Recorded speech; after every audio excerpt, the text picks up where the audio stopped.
မိတ်ဆွေတို့ဒီလိုဝိုင်းဝိုင်းကွေးကွေးနေရလေးတွေနဲ့မြင်းတွေကိုဘယ်ဇက်ကားတွေထဲမှာမြင်မှုကြပါသလဲတရုတ်တိုင်းကားတွေထဲမှာလားဂျပန်ဆာမူရိုင်းဇက်ကားတွေထဲမှာလားဒါမှမဟုတ်ရင်အနောက်တိုင်းကတနတ်တွေပြစ်တဲ့ကောင်းမွန်ဇက်ကားတွေထဲမှာလားဘယ်ဇက်ကားတွေထဲကလို့ထင်ကြပါသလဲဖြေကတော့အိန္ဒိယနိုင်ငံရဲ့ဘောလိဝုဒ်ဇက်ကားတွေထဲမှာပဲဖြစ်ပါတယ်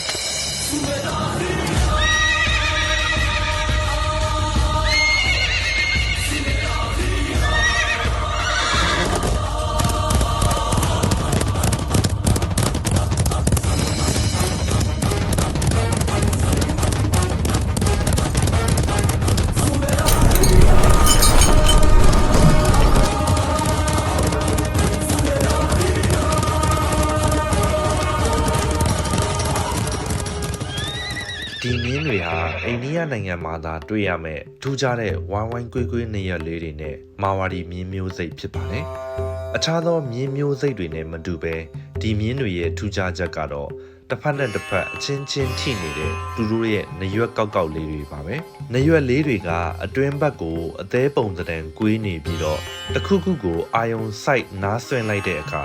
ဒီမြင်းတွေကိုအလှပဆုံးဟန်ပန်နဲ့ထူးခြားစွာတွေ့မြင်နိုင်ပါတယ်။ဒီဝိုင်းဝိုင်းကွေးကွေးနေရွက်လေးတွေကြောင့်ပဲအခြားသောမြင်းမျိုးစိတ်တွေကနေပြီးတော့သူတို့ကိုအလွယ်တကူခွဲခြားမှတ်မိနိုင်ပါတယ်။ယခင်ကတော့ဒီမြင်းတွေကိုအိန္ဒိယနိုင်ငံရဲ့ယာသဘုရင်တွေနဲ့ဘာဒ်ဂုတ်စစ်တီတော်တွေပဲစီမင်းခွင့်ရှိကြတာပါ။ဒီမြင်းတွေကိုပိုင်ဆိုင်နိုင်တာဟာအာဏာနဲ့အင်အားကိုကိုစားပြုတာကြောင့်တော်ဝင်မျိုးနွယ်တွေပဲစီမင်းခွင့်ရှိပြီးတော့တာမန်လူထုအနေနဲ့မြင်းစည်းခွင့်ကိုကန့်သက်ထားတာတွေရှိခဲ့ပါတယ်။ဒီမာဝါဒီမြင်းတွေဟာသူတို့ရဲ့တက်သည့်လျင်မြန်ဖြက်လက်မှုနဲ့လှပကြော်ရှင်းမှုတွေကြောင့်ထင်ရှားကြတယ်။မိတ်ဆွေတို့ဒီမာဝါဒီမြင်းတစ်ကောင်ရဲ့ဈေးနှုန်းကိုသိရင်အံ့ဩသွားပါလိမ့်မယ်။ဒီမာဝါဒီမြင်းတစ်ကောင်ကိုယခုလက်ရှိကာလပေါက်ဈေးနဲ့ဆိုရင်ပြန်မြမြန်မာငွေ300ကျော်ကနေ300ဝန်းကျင်လောက်အထိရှိပါတယ်။သူတို့ရဲ့အယောင်အဆင်းလှပမှုမြင်းတက်တန်း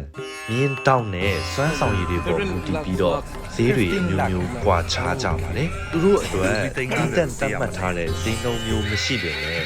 မျိုးရိုးကောင်းတဲ့မြင်းတွေနဲ့ပြိုင်ပွဲဝင်အဆင့်အထူးလေ့ကျင့်ထားတဲ့မြင်းတွေဆိုရင်တော့ဒေါ်လာတန်းချီပြီးတော့တန်ဖိုးရှိကြပါတယ်ဒီမာဝါဒီမြင်းမျိုးစိတ်တွေရဲ့မူလပေါက်ဖွားရာအရက်ဒေတာကတော့အိန္ဒိယနိုင်ငံရဲ့ Rajasthan ပြည်နယ်မှာပဲဖြစ်ပါတယ်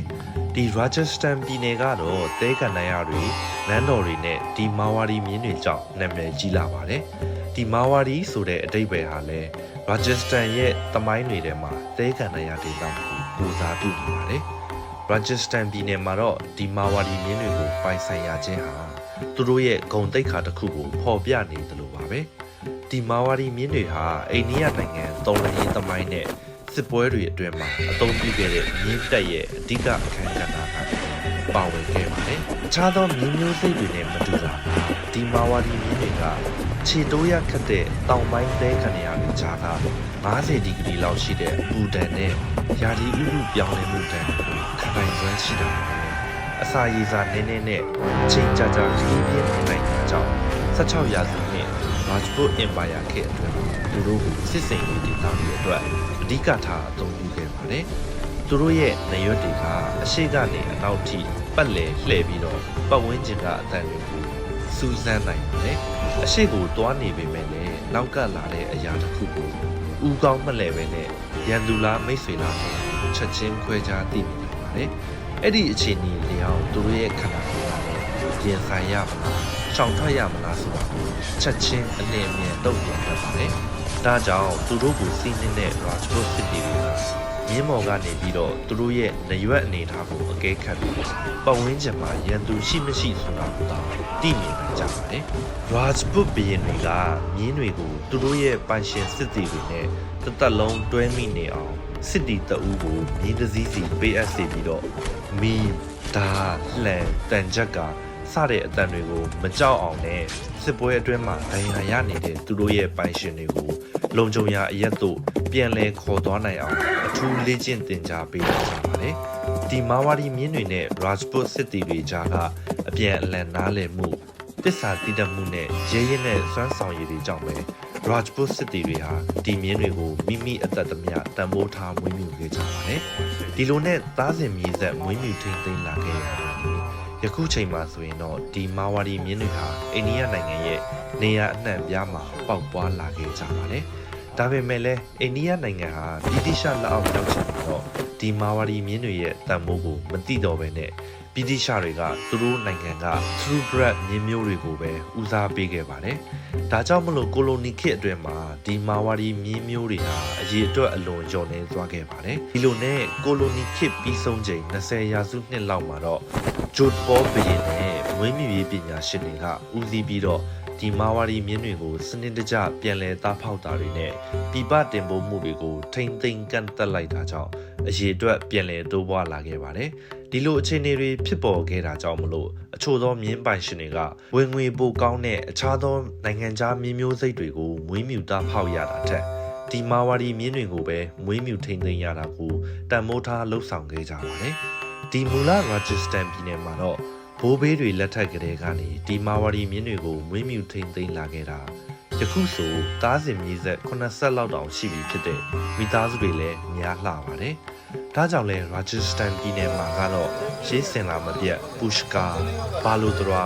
စတဲ့မြို့တွေမှာနှစ်စဉ်မြင်းအလှပြိုင်ပွဲတွေနဲ့မြင်းရောင်ပွဲတွေကိုတခမ်းတနာနဲ့စီစီကားကားကျင်းပကြပါတယ်ယနေ့ခေတ်မှာတော့ဒီမာဝါဒီမြင်းတွေဟာအိန္ဒိယနိုင်ငံရဲ့ယဉ်ကျေးမှုပြပွဲတွေအာကစားပွဲတွေနဲ့နိုင်ငံခြားခီးသွားလုပ်ငန်းတွေမှာနေရာယူထားလျက်ရှိပါတယ်